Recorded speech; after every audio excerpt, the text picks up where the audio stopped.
Sa isang maliit ngunit sementadong bahay sa barangay Ilangin, naninirahan si Marina. Ang bahay na ito ay bunga ng pawis at sakripisyo ng kanyang asawang si Denmar, na halos 5 taon nang nagtatrabaho sa Dubai bilang isang construction foreman. Maayos ang padala ni Denmar. Buwan-buwan ay sapat ang pera para sa pagkain, kuryente, at pag-aaral ng kanilang 2 anak na sina Lito, 9 na taong gulang, at Mina, 7 taon.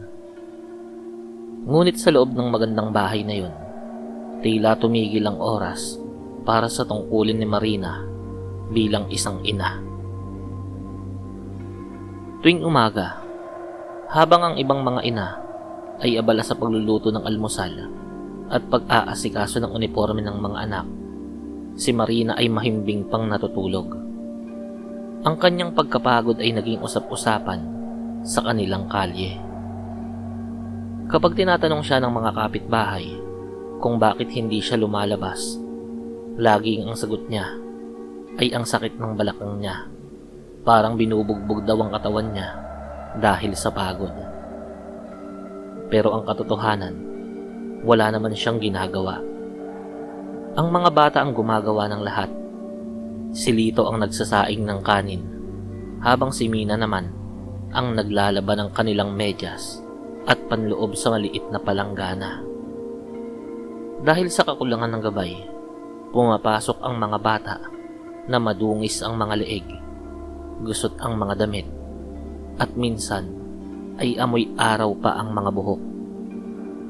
Kapag wala sa higaan, si Marina ay matatagpuan sa lokal na bingguhan.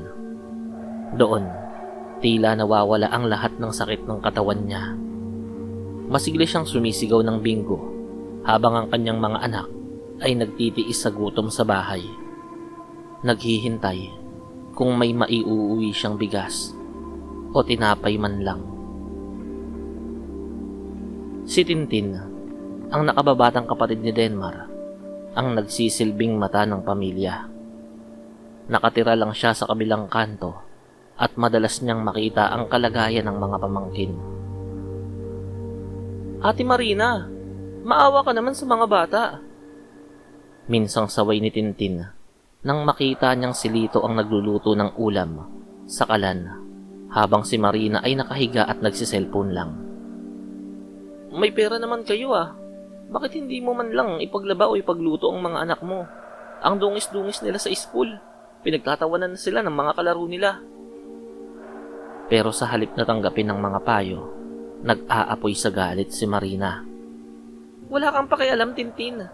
Hindi mo ba alam ang hirap ko? Akala nyo lang na madali ang mag-isa sa bahay. Kung gusto mo silang asikasuhin, hindi isama mo sa bahay mo. Huwag mo akong diktahan. Isang hapon, habang si Marina ay nasa bingguhan at abala sa pag-aabang ng numerong bobolahin, iniwan niya ang mga bata sa bahay. Inutusan niya si Lito na magluto ng pritong isda para sa kanilang hapunan. Dahil sa kaliitan, tumuntong si Lito sa isang bangkito para maabot ang kalan. Sa kasamaang palad, tumalsik ang mainit na mantika sa kanyang kamay. Sa gulat ng bata, nabitawan niya ang sandok na may hawak na basahan. Sa loob ng ilang segundo, nagliyab ang basahan at mabilis na gumapang ang apoy sa kurtina sa kusina. Panay ang sigaw ng sunog ni Mina. Mabilis na rumisponde ang mga kapitbahay, kasama si Tintin, na noon ay pauwi galing trabaho. Gamit ang mga balde ng tubig, naapula ang apoy bago pa ito tuluyang lumamon sa buong bahay. Ang kusina ay naging itim at ang mga bata ay nanginginig sa takot at kakaiyak. Doon na napuno si Tintin. Tinakbo niya ang bingguhan at sa harap ng maraming tao, kinaladkad niya si Marina. Wala kang kwentang ina! Sigaw ni Tintin habang sinasabunutan si Marina. Munti ka nang mamatay ang mga anak mo dahil sa katamaran mo. Nagpapakasaya ka rito habang ang mga bata ay munti ka nang masunog sa bahay. Hiyang-hiya at galit na galit si Marina. Lalo pa itong lumala nang tawagan ni Tintin si Denmar sa trabaho nito sa Dubai at isumbong ang lahat. Ang pagbibinggo, ang katamaran, at ang nangyaring sunog. Pinagalitan ng husto ni Denmar si Marina sa telepono at pinagbandaang hindi na magpapadala ng pera kung hindi ito magbabago. Sa halip na magsisi, naitanim sa puso ni Marina ang matinding puot kay Tintin. Dahil sa kanya, nag-away kami ni Denmar. Dahil sa kanya napahiya ako. Bulong ni Marina sa sarili. Nagtungo si Marina sa isang liblib na baryo upang hanapin ang isang kilalang mangkukulam. Nagbayad siya ng malaking halaga, perang galing sa padala ni Denmar, upang ipakulam si Tintin. Nais niyang maranasan ito, ang unti-unting panghihina. Ngunit may isang bagay na hindi alam si Marina. Si Tintin ay matagal nang may dalang agimat. Ibinigay ito sa kanya ng isang matandang albularyo bilang proteksyon dahil alam nitong may mga taong naiinggit sa kanyang kabutihan. Ang agimat na ito ay may kapangyarihan na ibalik sa nagpadala ang anumang masamang enerhiya na ibabato sa kanya. Nang simulan ng mangkukulam ang ritual gamit ang manika at karayom, hindi tumagos ang sumpa kay Tintin. Sa halip, ang itim na enerhiya ay bumalik ng doble ang tindi sa mangkukulam at kay Marina. Kinabukasan, nagising si Marina na matindi ang sakit ng sikmura. Parang may mga buhay na uod na kumikiling sa loob ng kanyang tiyan.